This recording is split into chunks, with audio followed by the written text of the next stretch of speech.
Hey everybody, what's going on? Hexlex here. I got another Master Duel video for you. So today I'm coming back to our Adamancipator deck, although I have changed up the build a little bit here for the WCQ 2023 event, the Duelist Cup-like event that is still going on. And as I mentioned in what should be my previous video, where we featured Ishizu, Vernusylph, and Etruria in the event, this was the other deck I mentioned in that video where, you know, when I hit DL17, I was like, okay, now that I'm at a point where I can't D-rank anymore, I'll go ahead and use some more slightly off-meta. I mean, it's not even really fair to call Adamancipator off-meta, because it is definitely still a tier 3 deck, but as I said in that last video, you could argue that any deck that's not tier meta is off-meta right now. But in any case, yeah, I was like, you know, I'll use these more off-meta-y kind of decks when I'm at DL17.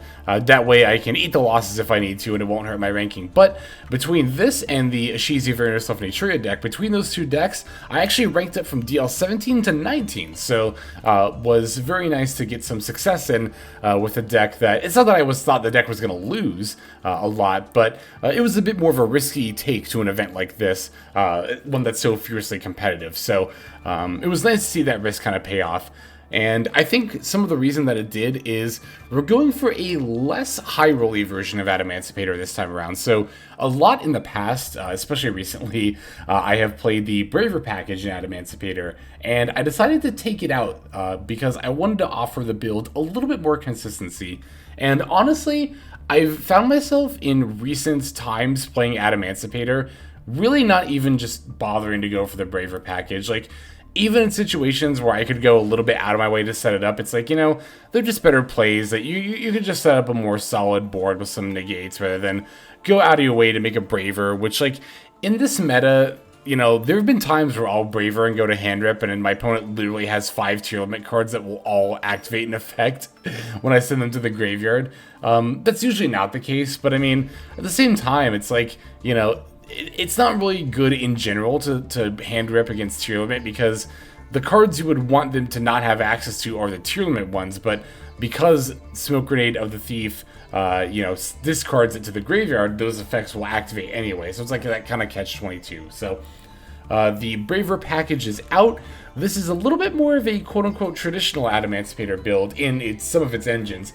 Namely, the Prank Kids engine is back in. So we've got that. Boarload Savage Dragon is also back in. It's been a long time since I've actually played this in an Adamancipator deck, but with the Prank Kids package offering easier access to links, I decided to include it here once again. We are still running the Vernusylph, so we have 3 Missing Seedling, 3 Flourishing Hills, and then 2 Awakening Forest. Normally, I do like to have 3 for Adamancipator because it's a good card to open. We like sending Revival Golem, and if not that, a Xenoguitar to be banished later, but yeah, for space, I ultimately end up cutting it down to 2. And it might seem weird, like, you know, Lex, isn't this a 60-card deck? How are you running out of space? But Adamancipator is one of those decks where, like, yeah, 60 cards is not enough. There's still so many more things to be run, so many more things you could be running. The one of Imperm looks really weird here. It's actually here specifically for Crossout Designator.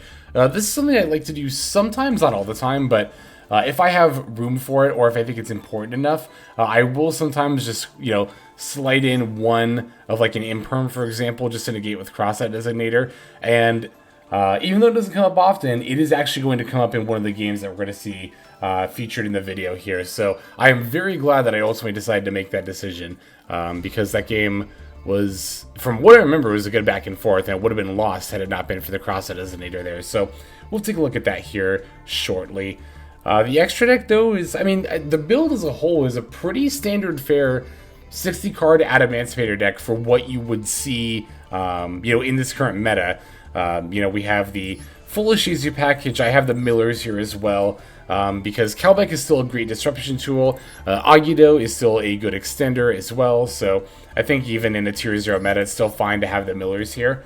And then we have the Cartorhyn as well. That's another relatively recent card that's been added to the game, in addition to the Vernusylphs too. But yeah, oh, I remember what I was gonna say. So I do get the occasional comment asking, like, you know, would you ever feature a 40-card Adamancipator build? And as far as Adamancipator goes, and a lot of decks that I tend to play Grass in, I just don't think the 40-card build is as good as the 60-card build. There's so much that you want to be running here, and the deck benefits greatly from the inclusion of grass.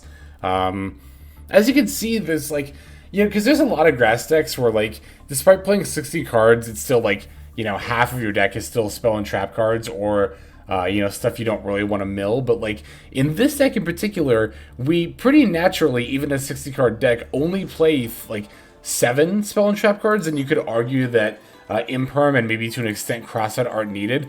There's really only 5 non-monsters I would call core to Adamancipator. That's Foolish, Grass, and Callby, and that's literally it. So we have a ton of stuff we want to be milling with the grass, all these monsters here. And you just lose out on that with the 40 card build.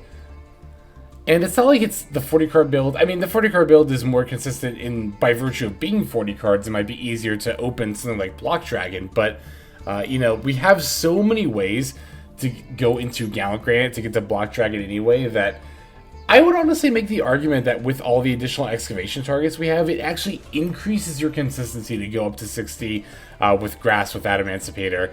Now, I understand that is going to, of course, involve by nature more crafting materials, not just for the grasses, but for the other 20 cards you're playing in the main deck. But I do still maintain that it's the optimal way to run the deck. So that's just kind of my 2 cents on that. You can still play a 40 card Adamancipator deck and still experience success. That's still fine, but the 60 card build is going to be better. So, alright, that's pretty much everything I think there is to say about the list. Now, as always, let's break it down card by card, and then we'll look at some gameplay. So, we're on 3 Maxx, 3 Doki Doki, 1 Prank Kids Dropsies, 3 Adamancipator Seeker, 3 Adamancipator Researcher, 1 Cartorhyn, the hidden gem of the Seafront, 3 Ash Blossom and Joyous Spring, 3 Vernusylph of the Missing Seedlings, aka Koa'ki Ducky, 1 Gigantes, 3 Koa'ki Guardian, 1 Revival Golem, 1 Tackle Crusader, 1 Fairy Tale Snow, 3 Prank Kids Roxy's, 2 Adamancipator Analyzer, 3 Koa'ki Supplier, 3 Rockband Xenoguitar, 3 Vernusylph of the Flourishing Hills, 2 Vernusylph of the Awakening Forest, 2 Keldo the Sacred Protector, 3 Mudora the Sword Oracle, 2 Kelbek the Ancient Vanguard, 2 Agido the Ancient Sentinel, 1 Block Dragon, 1 Foolish Burial, 2 That Grass Looks Greener, 2 Call by the Grave, 1 Cross Out Designator, and then 1 Infinite Impermanence. There's our main deck. For the extra deck, we are on 1 Herald of the Arclight, 1 Adamancipator Risen Raptite, 1 Borlode Savage Dragon, 1 Adamancipator Risen Dragite, 1 Baron de Fleur, 1 Sword Soul Supreme Sovereign Chengying, 1 Abyss Dweller, 1 Gallant Granite, 1 Prank Kids Meow Meow Moo. Excuse me. Oh, I had a hiccup there. Oh, there it is. Anyway, 1 Prank Kids Little Little Do, 1 IP Masquerena, 1 Asa the Earth Charmer Immovable, 1 Nightmare Unicorn, 1 Appaloosa Bow the Goddess, and then 1 Access Code Talker. Alright, so that's going to go ahead and do it for our list. Now let's move on to some gameplay. Alright, so I remember this first duel. It's going to be up against Shaddolls. I don't even think there's any tier limits in here. I think this is like Alistair the Invoker Shaddolls, which is honestly kind of cool. It's IDS, that's what it was, Invoked Dogmatica Shaddall. Kind of cool to see it this far into the WCQ 2023 event here. So, going to start this hand by normal summoning Seeker and then activating the effect. I want to do that before the Foolish Burial, just to prompt, maybe if my opponent has an Ash Blossom that they want to use to negate it, just to see if I can prompt that. But it doesn't look like they have anything as I go to sink into Raptite, and then excavate with that, only to whiff. Super unlucky, especially with Raptite. With Raptite, I think there's well over 20 targets in the deck, so that's very unlucky to not hit a single 1 in 5 cards. But that's fine because we have the Foolish Burial. I can just use that to straight up bin the Block Dragon, and then link off for the Asa the Earth Charmer Immovable before bringing back said Block Dragon. Now, I do have to do something a little bit risky here. Oh no, I'm sorry, I'm thinking of a different line. A different game, rather.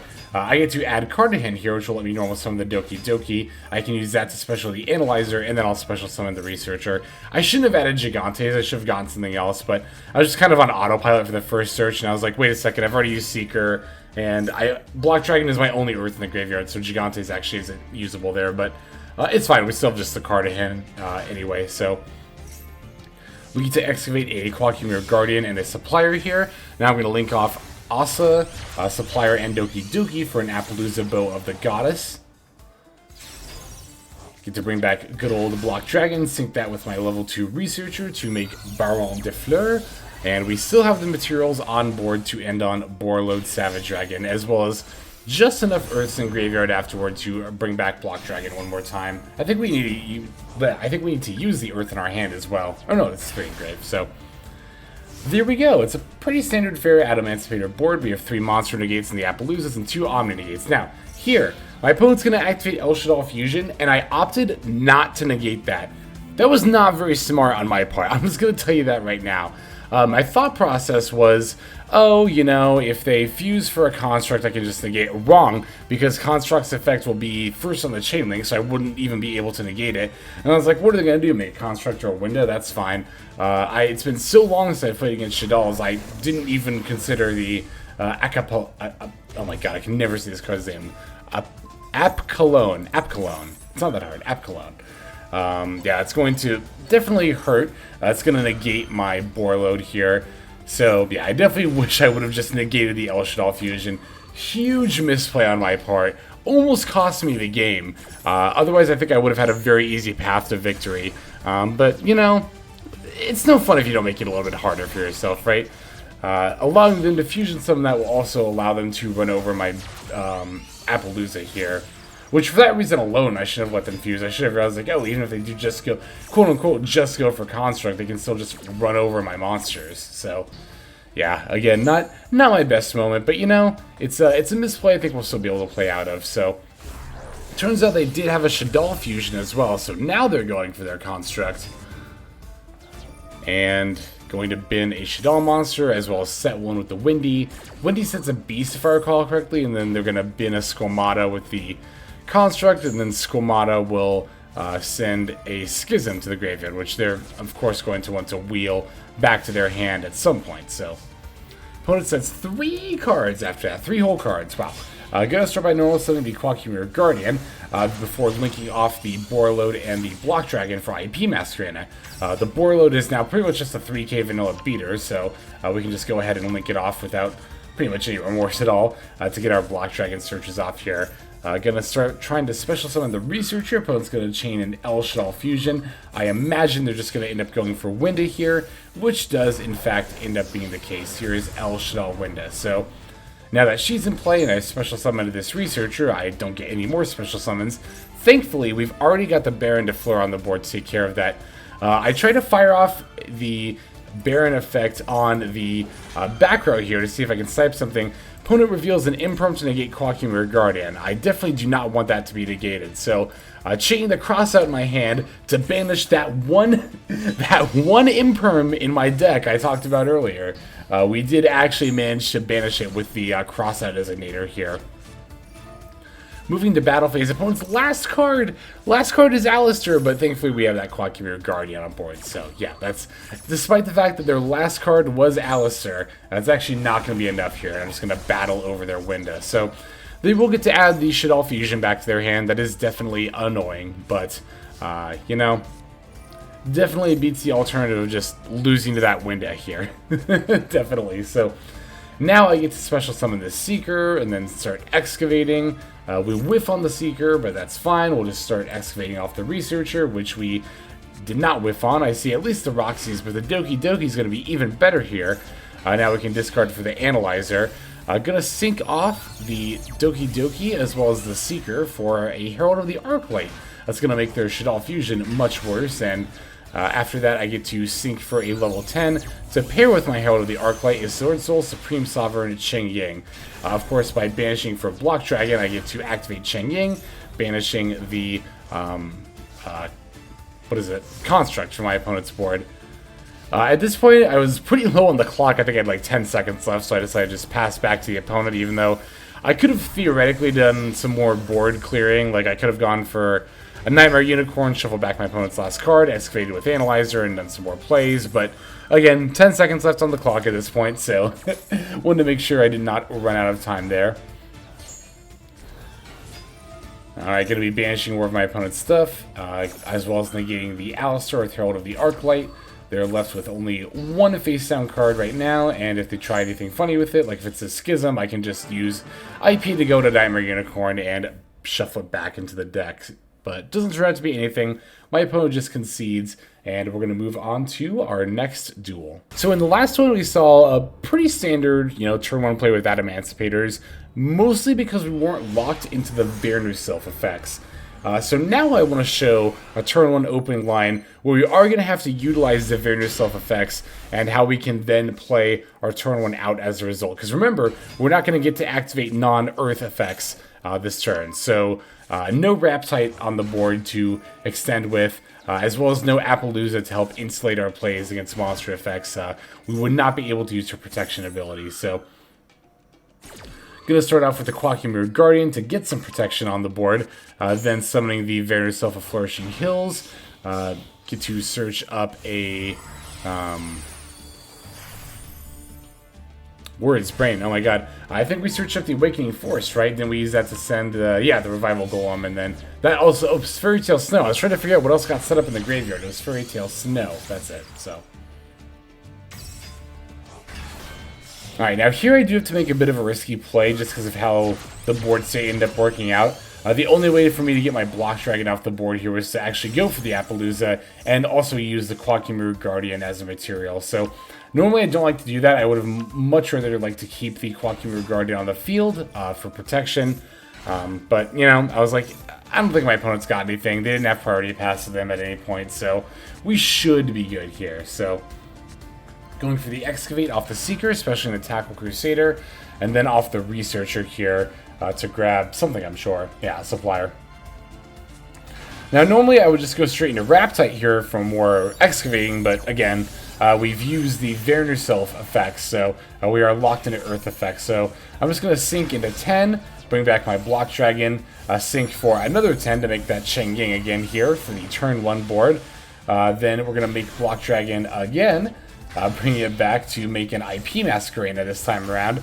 And believe it or not, I am actually going to use Block Dragon one more time, even banishing a monster from my hand to do so, to have it on the board for my opponent's turn. This way I can link it off with IP to go into Nightmare Unicorn and get a bunch of searches afterwards. So that's just going to be a quick concede for my opponent. Not really much to this duel, but again, I wanted to show off what a combo line while you're Earth locked by the Vernusylphs looks like.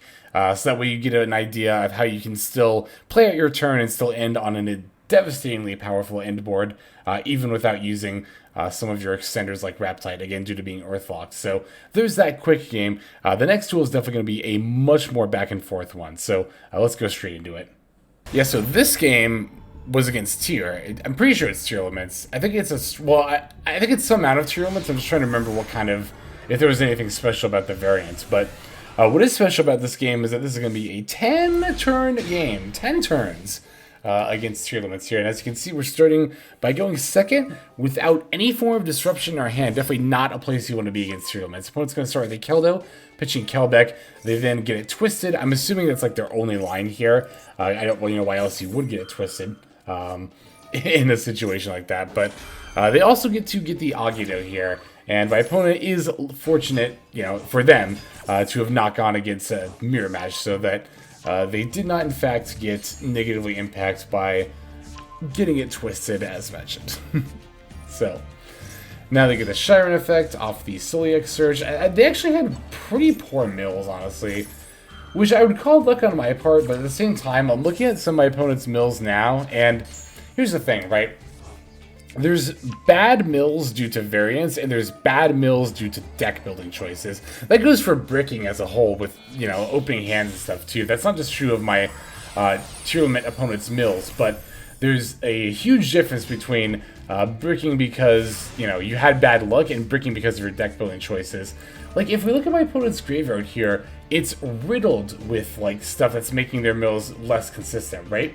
Pankratops. What is Pankratops doing in this deck? Like, of all going second cards, why Pankratops? Why not evenly matched? I don't know. I still don't even like that, honestly, in tier limits, but, we have Pankratops, we have Heartbeat, which I'm not a huge fan of, we have a bunch of Shadal stuff, which I'm not a huge fan of, these all could have potentially been more relevant cards, again, had we made different deck building choices, so I think that's important to know and watch for as you're testing a deck, and I don't think something that a whole lot of people go out of their way to kind of make that nuance in their head, right? I think a lot of people, when they get poor mills, will solely chalk it up to bad luck, but you do have to consider at some point, are my deck building choices affecting me and why I'm bricking so much? Again, it doesn't have to be mills and tier limit, it could just be opening hands in general, with like any deck, really. Alright, so here my opponent's going to crime the Raptite, which I think is a bit of an odd target, especially given everything I still have on my board, but that's fine. They wanted to activate the Kelbek effect, I think that's what it was. Well, we have Koa'ki Mirror Guardian, so I get to use that to negate. But it's going to chain by firing off their Fairy Tale Snow. That won't stop the Kelbek from getting negated, but I can summon an Agido here. I'm very much going to want to do that, as the Snow is going to put face down one of the monsters on the field I would definitely like to be using as a material here. It's going to be Supplier in this case. So, from there, I'm just going to link off for Asa, the Earth Charmer, Immovable. Mainly just going to use this to force my opponent's Shuffler, make them use their Mudora at an inopportune moment. Or if they decide not to, you know, hey, that's obviously fine too. Like, I would definitely not mind extra material on the board. So, I guess my main goal here is really just going to be to clear out my opponent's board, honestly by battling, and I'm going to do that by using a couple of Vernusylph effects to bring back my Koa'ki Mirror Guardians, which not only provide decent bodies on a board state like this, but of course offer some monster negation if need be as well. Going to leave the Fairy Tale Snow on the board, so that way my opponent can't summon it back during their next turn, not without using it as a material first. Gonna overlay for Gallant Granite, and I make a huge misplay here. I summon this Gallant Granite in defense mode. I really should not have done that. It was totally autopilot for me most often doing that on turn 1, right? Turn 1, I tend to summon stuff in defense mode if it doesn't need to be in attack mode, or if it doesn't have significantly higher attack than defense. Here, the difference mattered, though, because obviously Fairy Tale Snow can run over this Gallant Granite where normally they wouldn't be able to, so that's rough. There goes an easy block dragon search, and it was just a total misplay on my part, so. Alright, opponent normal summon the Merly. Fortunately for me, whiffed on the mill. They're going to go into Sprite Elf, getting back Merly, and then using Snow. And I'm thinking to myself, like, no, do they actually play IP Avermax? And my opponent does, in fact, actually play IP and, spoiler alert, Avermax as well. So, again, not a deck building choice I honestly agree with, but here it's actually going to be pretty good for them, so. Top decking this call by was pretty helpful. Gonna force my opponent's Keldo first to make sure that you know, it doesn't become a factor really. And now as my opponent goes to use the Sprite Elf on the Merly, I can just fire off this call by that I ripped and stop that from being a thing. So no milling and no Merly effect during this turn or my opponent's next turn either. Opponent is going to chain the IP Masquerena in response to go for Avermax as I mentioned before. Now, this deck actually does have a couple of outs to Avermax in the extra deck, and the ones you might not normally think of. Normally we think of like, you know, using something like Underworld Goddess. We're not playing that, but we do have the Chengying and the Dragite. Both of them offer forms of removal that are not destruction and do not target, so that is going to be sufficient enough to get rid of the Avermax.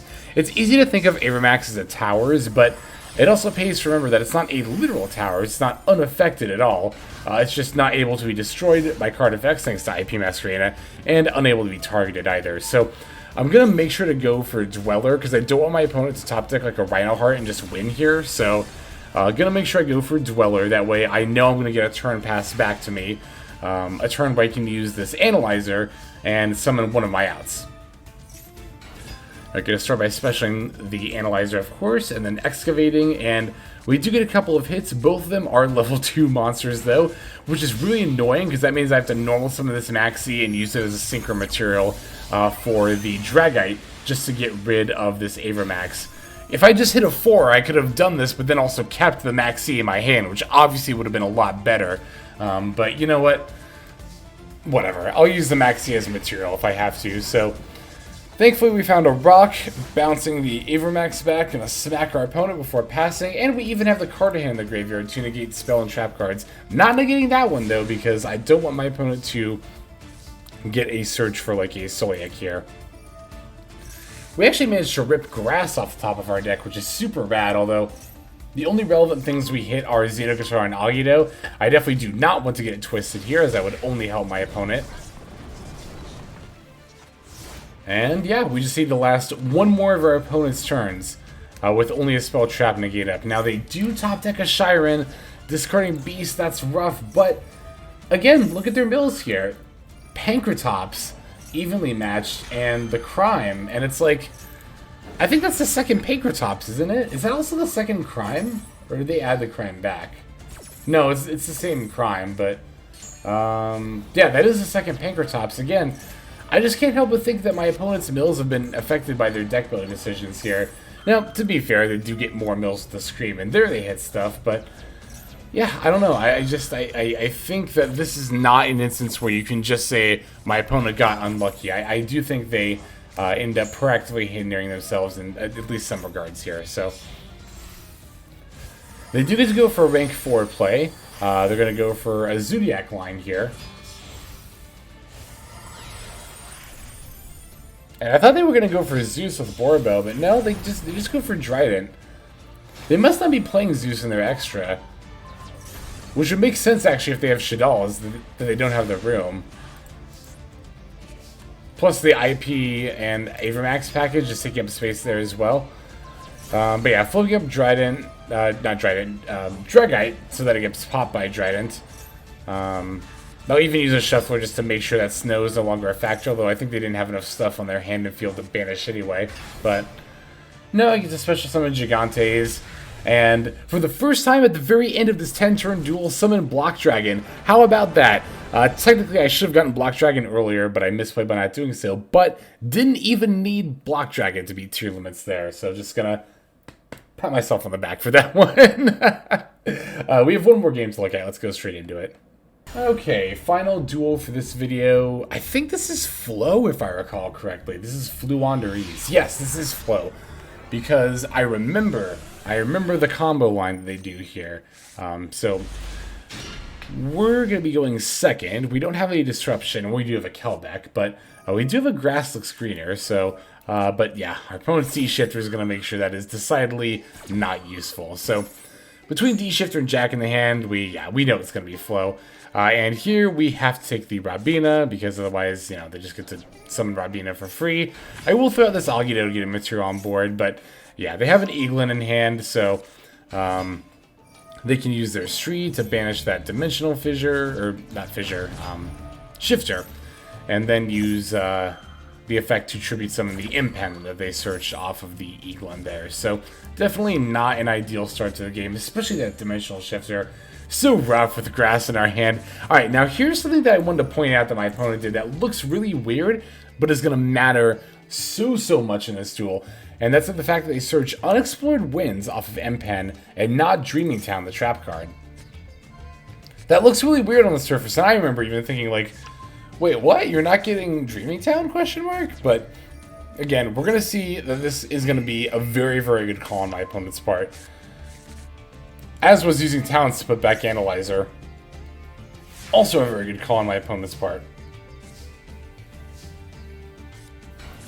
So I do have the Seeker. Oh, well, they did actually just have the Dreaming Town in their hand already. I did forget about that. That's why they didn't search it. But this Unexplored Winds actually hugely matters here.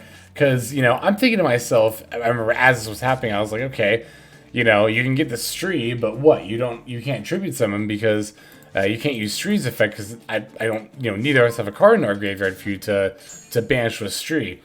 And I was thinking like, oh, I'm in the clear here, but nope, this Unexplored Winds is going to come up hugely, sacking one of my things for Apex Avian. I'm going to have to turn my monster defense mode and just pass. So that's rough, that's brutal, and very well played on my opponent's part. Now they're going to use that same Unexplored Winds to put back the Rise that they drew, using Gold Sark to banish a Robina. And now they get to normal summon Stree, and now they get to even banish the Gold Sark out of the graveyard to continue their plays. I had to show this game because I really got to give props to my opponent. They played their Fluwandereeze deck very well. There was a lot of nuance to Fluwandereeze that can be difficult to appreciate sometimes, but yeah, I mean, you know, sometimes we just end up facing the Shifter and do not have an out for it. I mean, we came close a couple of times there during our turn, but it's just the fact that they already had the Dreaming Town and good usage of Unexplored Winds as well. So that's going to go ahead and do it for these games. Hope you all enjoyed them. Let's move now to our outro. Alright everybody, thank you so much for watching all the way to the very end of the video like this. That means a whole lot to me. Not just personally, but it's also a great way of supporting the channel as well. If you're interested in supporting the channel in other means, you can of course feel free to comment and or subscribe right here on YouTube. I'm always looking to the comments section. You guys leave some pretty awesome feedback as far as like constructive criticism goes when it comes to deck building, gameplay, channel content, all that stuff. So feel free to leave your opinion down there. I will be sure to take a look at that there. And then subscribing is going to be the best way to get notifications of when these videos drop. That does happen every day, by the way, so if you're looking for daily Master Duel content, you've come to the right place. And there are more places where you can get some daily Master Duel content. If you check out the description below, follow the top link over to my Patreon page. There for just $5 a month, which is as much as you pay for a booster pack, you'll find a lot more value than a pack full of filler over there. We've got some previews for content upcoming here on the channel. We've got some exclusive games that are only posted over on Patreon over there.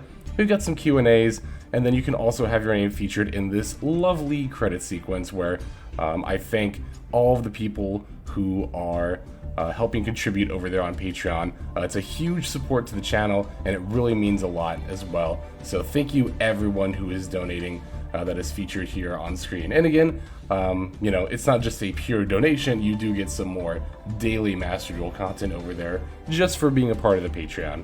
But I think that's about all the time that I have for today's video. Once again, I just want to thank you so very much for sticking all the way to the end of the video. Again, it just means a lot as I do put a decent amount of work into getting these videos out every single day. But that's about all the time that I've got for now. So without further ado, this is Xlex.